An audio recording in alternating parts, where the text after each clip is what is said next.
Good evening everyone. उम्मीद है आपकी प्रिपरेशन अच्छे से ऑनगोइंग चल रही है। आज हम कंटिन्यू करते हैं अपनी पॉलिटी की सीरीज़ को, जिसमें टॉपिक है पंचायती राज व्यवस्था, पंचायती राज सिस्टम। सबसे पहला पॉइंट ये है कि इसके फादर कौन है, इसके जनक कौन है, भारत में इसको लाया कौन। मॉडर्न इंडिया में, आधुनिक काल में तो इसको लाए थे लॉर्ड रिपन। याद रखना है, पहला क्वेश्चन सीधा आता है, सीधा टपका के देते हैं। ओके। सेकंड कौन है, मैंने आपको आर्टिकल पढ़ाया था किसमें, राज्य के नीति निर्देशक सिद्धांत में, नीति निर्देशक तत्वों में, डीपीएसपी पे। तो वहाँ कौन सा आर्टिकल था, आर्टिकल 40, जो सीधा मेंशन करता है कि ग्राम पंचायतों का गठन करना। समझ आया? मैं दोबारा से कह रहा हूँ कि अनुच्छेद 40 क्या कहता है, ग्राम पंचायतों का गठन करना। ग्राम पंचायतों का गठन, ठीक है। इसलिए और हर बार ये आता है, ये 4 आर्टिकल दे देगा और ये 1 आर्टिकल डाल देगा आपको, ठीक है। ओके। तीसरा क्या है, पंचायती राज व्यवस्था के कई सारे नाम होते हैं। त्रिस्तरीय पंचायत या लोकतांत्रिक विकेंद्रीकरण।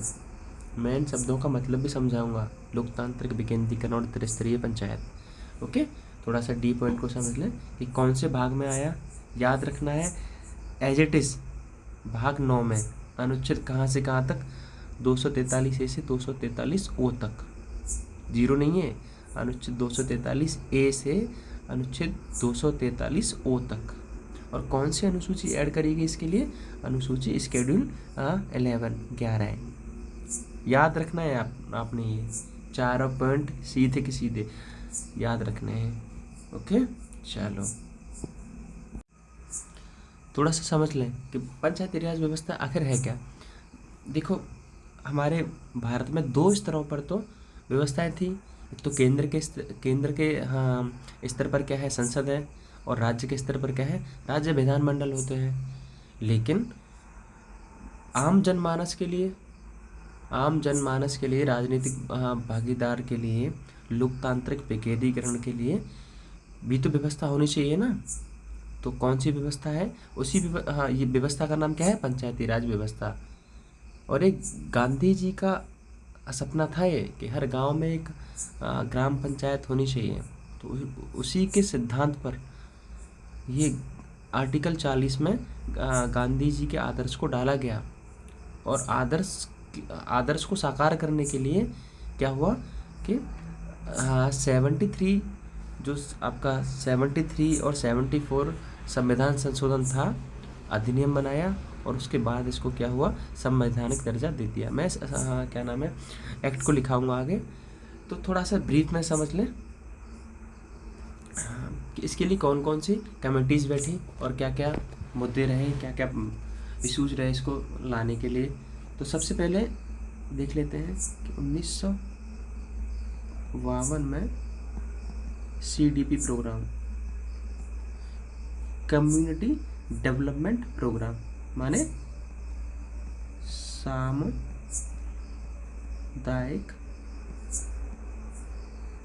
विकास कार्यक्रम।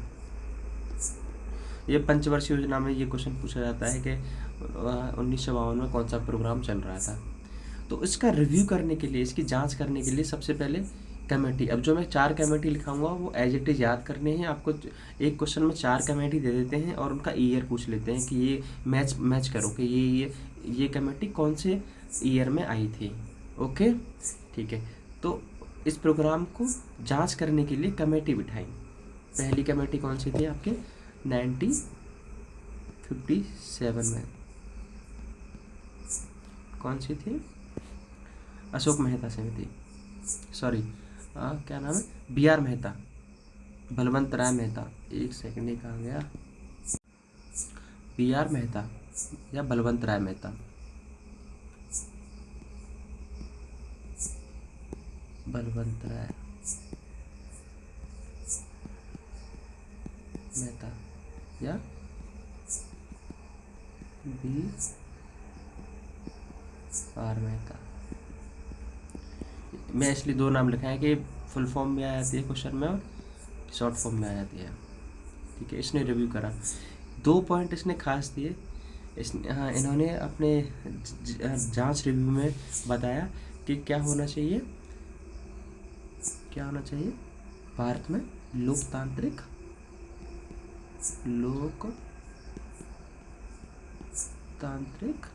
विकेंद्रीकरण। मैं इसको क्यों लिखा रहा हूँ शब्द को, कि पॉलिटी में ना शब्द ही वर्ड जो होते हैं वो मैटर करते हैं। क्या बोलते हैं, इंग्लिश में भी आता है डेमोक्रेटिक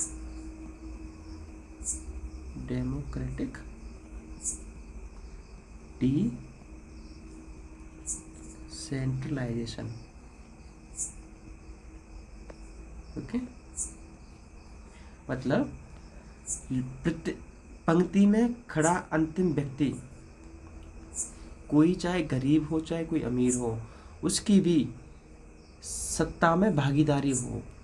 अब समझ आया इसका मतलब क्या है? मैं दोबारा से मेंशन कर देता हूँ कि ये पंक्ति में अंतिम व्यक्ति खड़ा है, ये पहला है, ये 100वां है। ठीक है, पंक्ति में खड़ा जो अंतिम व्यक्ति है इसकी भी भागीदारी होनी चाहिए लोकतंत्र में। लोकतंत्र क्या है? सत्ता।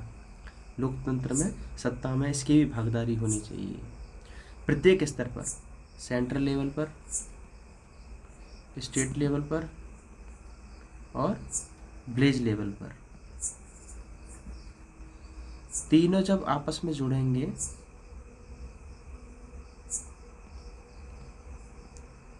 तो ही तो एक मजबूत भारत और सशक्त भारत बनेगा, तो ही तो एक एम्पावरमेंट वाला इंडिया बनेगा। अब समझ आए लोकतांत्रिक विकेंद्रीकरण का क्या अर्थ है?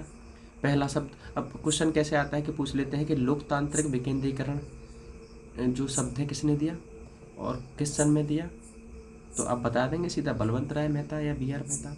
और कौन से सन में एक समिति आई थी, कमेटी आई थी? 1957 में। ठीक है, इम्पोर्टेंट फैक्ट है भाई, रटना है। दूसरी कमेटी कब आई थी? 1977। सन भी याद रखना है। इसका नाम क्या है? अशोक मेहता।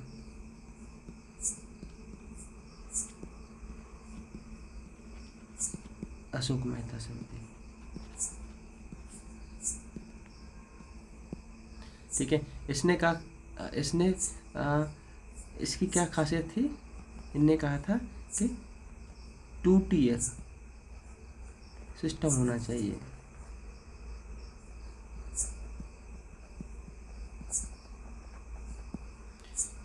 इसकी एक और विशेषता थी, 19 बलवंत राय मेहता के में थी, एक और विशेषता थी, वो क्या थी? दूसरा इन्होंने बिंदु क्या करा था कि पंचायत कितने स्तर पर होनी चाहिए? 3 स्तर पर होनी चाहिए, मतलब त्रिस्तरीय।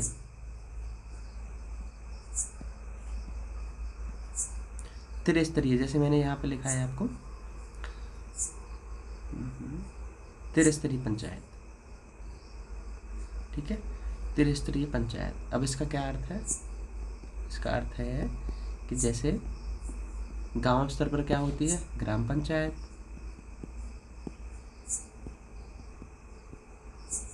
क्षेत्र स्तर पर क्या होती है? ब्लॉक पंचायत, अरे खंड पंचायत। और जिला स्तर पर क्या होती है? जिला पंचायत, यानी जिला परिषद, जिला पंचायत।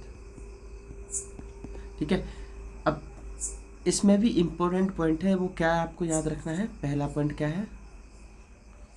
ग्राम पंचायत इसका और जिला पंचायत इसका ए एंड सी में क्या होता है? प्रत्यक्ष चुनाव होता है, प्रत्यक्ष चुनाव।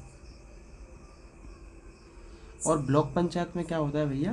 अप्रत्यक्ष चुनाव होता है।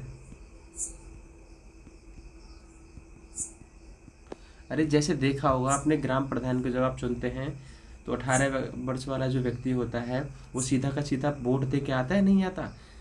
सेम इसी प्रकार जब जिला पंचायत का सदस्य खड़ा होता है तो कोई उस जिले का प्रत्येक व्यक्ति जो 18 साल वाले हैं वो हाँ चुनाव में वोट दे के आते नहीं आते, लेकिन जब ब्लॉक पंचायत का चुनाव होता है तब सीधा आम मतदाता चुनाव नहीं देता है।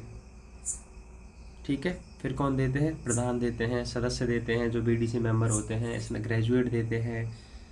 ओके, समझ आया? तो उसको क्या कहते हैं? अप्रत्यक्ष चुनाव के द्वारा जाते हैं। ठीक है, ये पॉइंट याद रखना है, ये कमेटी भी याद रखनी। अशोक मेहता कमेटी ने क्या कहा था? इनने कहा था कि ये 3 टीयर है, ये 2 टीयर है।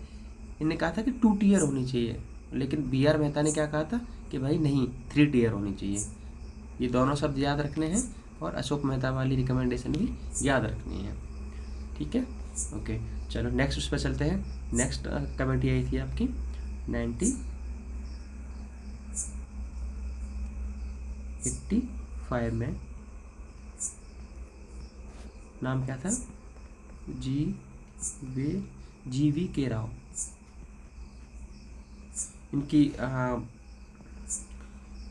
इनकी रिकमेंडेशन सेम थी जो आपके अशोक मेहता और BR मेहता कह रहे थे, लेकिन इनकी जो समिति, इनकी जो सिफारिश थी, सरकार ने मानी नहीं। फिर उसके बाद में 1986 में आई कौन सी कमेटी आई? ML Singhvi committee. ठीक है, 4 कमेटी हो गई आपकी। पहली कमेटी कब आई? 1957 में। दूसरी कमेटी कब आई? 1977 में। तीसरी कमेटी कब आई? 1985 में। चौथी कमेटी कब आई? 1986 में। BR मेहता, अशोक मेहता, GV के राव, ML सिंघवी। क्वेश्चन आता है, फ्रेम ऐसे ही होता है, 4 ईयर दे देते हैं, चारों कमेटी के नाम दे देते हैं, अब मैच कर दो भैया इनमें से। ओके, यहाँ तक कंफर्म है? ठीक है, अब उसके बाद में जब साल होती है, ईयर होती है कौन सा? 1991। PM होते हैं, प्राइम मिनिस्टर कौन होते हैं? नरसिम्हा राव। मैं इसलिए इसको लिखा रहा हूँ, आपको याद रखना है क्योंकि इसी ईयर में पंचायती राज जो एक्ट अधिनियम था वो पारित होने के लिए गया था। और प्रेसिडेंट कौन थे? राष्ट्रपति कौन थे? आपके शंकर दयाल शर्मा। शंकर दयाल शर्मा। ठीक है, कनेक्टेड है। मैं हर चीज़ कनेक्ट कर रहा हूँ, कोई भी चीज़ ऐसी नहीं है कि ऊपर से उठा के नीचे पढ़ा दी, नीचे से उठा के ऊपर पढ़ा दी। ओके, आपको प्राइम मिनिस्टर भी याद रखने हैं, आपको प्रेसिडेंट भी याद रखने हैं उस समय। अब समय आता है जी 73वां संविधान संशोधन, 73वां कॉन्स्टिट्यूशन अमेंडमेंट एक्ट। मैं शॉर्ट में लिख देता हूँ, संविधान संशोधन 73वां कब पारित हुआ? हाँ, 1992। लागू कब हुआ?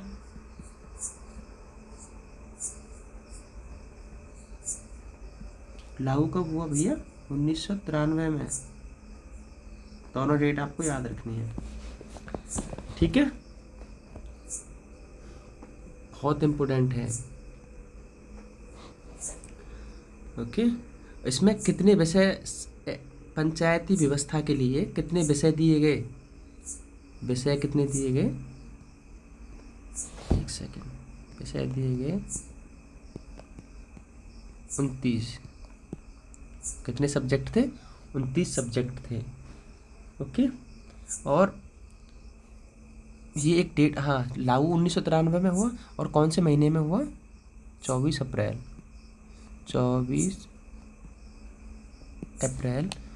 1993 को। ठीक है, तो यहाँ से कौन सा क्वेश्चन राइज होता है कि पंचायती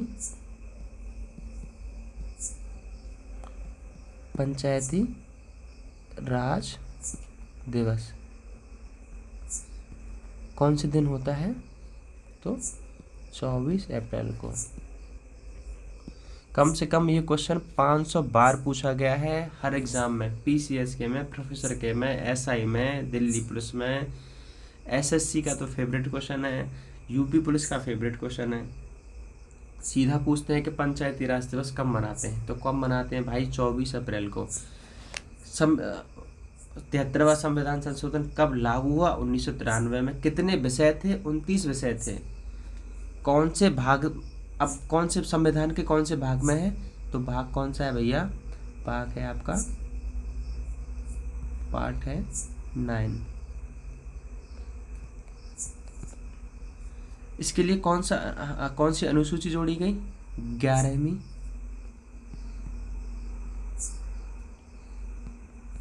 संविधान की कौन सी अनुसूची जोड़ी गई? 11वीं। कौन सा भाग जोड़ा गया इसके लिए? 9वां। और कितने विषय जोड़े गए? 29 विषय जोड़े गए। कब आया? 1992 में। लागू कब हुआ? 24 अप्रैल 1993 को। पंचायती राज दिवस कब मनाते हैं? 24 अप्रैल को। इतना तक याद है? नहीं याद है तो कर लेना सीधे कमर बैठ के, ठीक है? दीवार से हटा लो अपने आप को, ये जहरीले फैक्ट हैं, याद करने ही पड़ेंगे। पंचायती राज क्वेश्चन जड़ है भारतीय आम जनमानस की, भारतीय राजनीति की।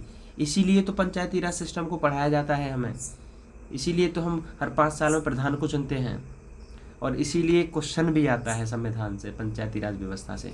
आगे चलते हैं हम। इसके मोस्ट इम्पोर्टेंट जो आर्टिकल हैं, 4 आर्टिकल हैं, कहीं भी रख देता है उठा के एग्जामिनर। पहला आर्टिकल कौन सा है? आर्टिकल कौन सा है? 243 डी। ये क्या कहता है? ये ST SC या महिलाओं को आरक्षण देता है। कितना आरक्षण है भाई? 1/3। अब क्वेश्चन कैसे पूछता है कि कौन से अनुच्छेद में, पंचायती राज व्यवस्था के अनुच्छेद में आर्टिकल आरक्षण की व्यवस्था करी गई है? तो कौन से में है? 243 डी में। अनुच्छेद 243 ई। इसमें क्या है? पंचायत का कार्यकाल है, पंचायतों का कार्यकाल। अरे टेन्योर कितने वर्ष के लिए चुने जाती हैं? 5 वर्ष के लिए।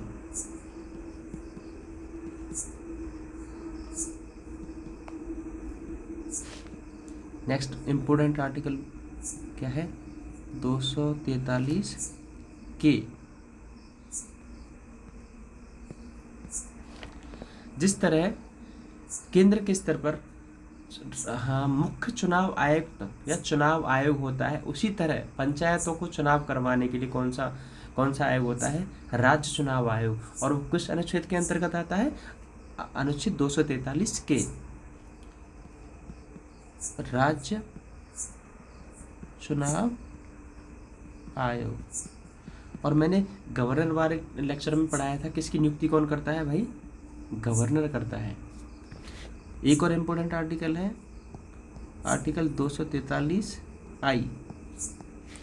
जिस तरह केंद्र में केंद्रीय वित्त आयोग होता है, उसी तरह राज्य में भी पंचायतों के लिए क्या होगा? पंचायत भी धन जुटाएंगे ना, कहाँ से ग्राम प्रधान पैसा खर्च करेगा? तो उसके लिए क्या बनाया गया है? राज्य वित्त आयोग। राज्य वित्त आयोग क्या है? State finance commission. यहाँ तक चीज़ें क्लियर है आपको? मैं इसकी ट्रिक बता देता हूँ। देखो, इनकम, आई से क्या है? इनकम। ऐसे याद रखना है। कैसे याद रखना है? आई से क्या है? इनकम, तो फाइनेंस कमीशन, ये ऐसे याद हो जाएगा। के से क्या है? इलेक्शन। के और इलेक्शन में मैच हो रहा है ना, तो के से क्या रखोगे आप? इलेक्शन वाला, तो चुनाव आयोग वाला, ठीक है? तो और 2 बाकी आपको फिर ऑड वन आउट वन कर ही लोगे।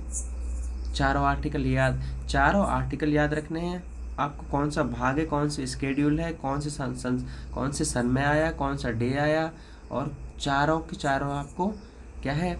कमेटी याद रखनी है। और उसके बाद में आपको ये अनुच्छेद 40 याद रखना है। और फादर कौन है, इसका जनक कौन है? भाई पंचायत तो पहले भी होती थी आपके प्राचीन काल में और मध्यकाल में, लेकिन हम आधुनिक काल की बात कर रहे हैं। यहाँ तक क्लियर है? सब क्लियर हो जाना चाहिए। पूरी पंचायती राज ऐसे आप लिप्स पे रट जाओगे और कहीं भी कन्फ्यूजन नहीं होगी। ओके चलो, अब आपका हो गई सब, गांव में तो पंचायती राज हो गई, अब शहरों में कौन सी चीज़ होती है भाई? गांव में भी तो थ्री स्तरीय हो गई, इसी प्रकार शहरों में भी होती है। और वो कौन, शहरों के लिए, जब गांव के लिए आए तो शहरों के शहरों के लिए भी आएगा। तो वो कौन सा संविधान संशोधन था? 74। गांव के लिए 73 था, तो शहरों के लिए कितना था? 74। तो शहरी पंचायत व्यवस्था, इसके लिए कौन सा आर्टिकल गया? 74 कॉन्स्टिट्यूशन अमेंडमेंट एक्ट। याद रखना है भाई, ऐसे ही नहीं लिखा रहा मैं यहाँ चीज़ों को। 74 संविधान संशोधन 1992 लागू कब हुआ भैया? 1993। कौन सा था? 74। ठीक है। उसके बाद में एक यहाँ मैं एक जहरीला फैक्ट लिखा देता हूँ कि सबसे पहले शहरों में पंचायत अंग्रेजों ने कब लाई थी और कहाँ आए थे? तो 1687 में मद्रास में।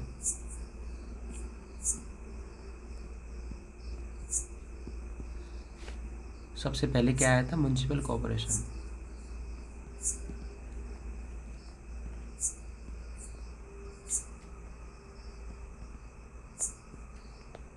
कई बार ही पूछ लेते हैं। ठीक है चलो आगे बढ़ते हैं। इसके लिए पार्ट कौन सा ऐड करा गया था? जैसे वहाँ 9वां पार्ट था, तो यहाँ कौन सा पार्ट होगा? 9A। ठीक है। वहाँ 29 सब्जेक्ट थे, यहाँ कितने विषय हैं? एक सेकंड, तो कितने थे? 18 सब्जेक्ट थे। अब देखो शहरों में क्या स्थिति होती है, शहरों में भी 3 टियर स्तर होता है भाई। ठीक है। शहरों में क्या होता है, जैसे आपने कभी कभार देखा होगा, किसी छोटे शहर को क्या कहते हैं? नगर निगम। छोटे शहर को नगर पंचायत। फिर उससे बड़े शहर को क्या कहते हैं? नगर परिषद।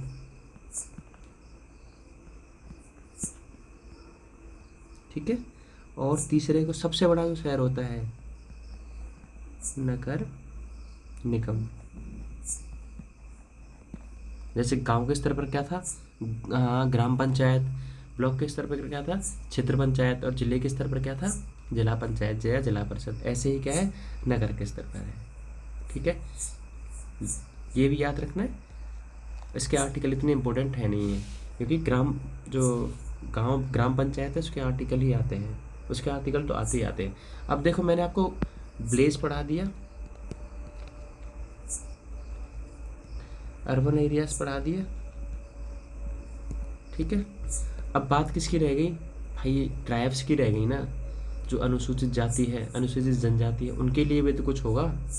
ठीक है भाई, उनके लिए वहाँ भी तो कुछ कोई व्यवस्था एग्जिस्ट करती होगी। उसके लिए क्या आया 1996 में?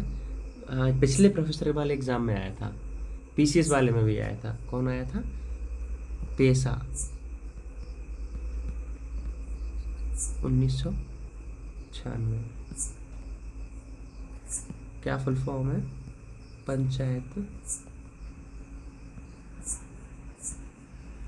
Panchayat extension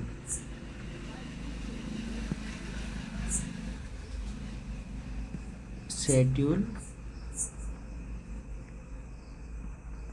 act 1996। किसके लिए आया?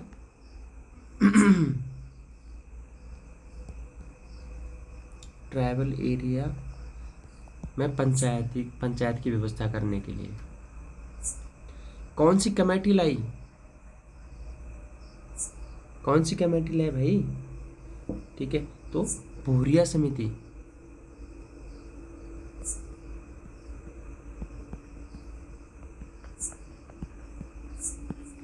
हुर्रिया समिति की सिफारिश पर।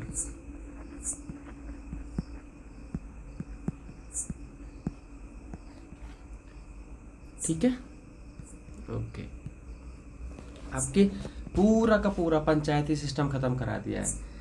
एक एक वर्ड आपको जैसे मैंने कहा है आपने ऐसे ही याद करना है, इधर उधर चीज़ों को मत कर देना, चाहे लेक्चर 2 बार देख लेना। ओके, पूरा पंचायती सिस्टम ख़त्म हुआ, एक बार नहीं 2 बार वीडियो देख लेना। मिलते हैं नेक्स्ट टॉपिक में। जय हिंद।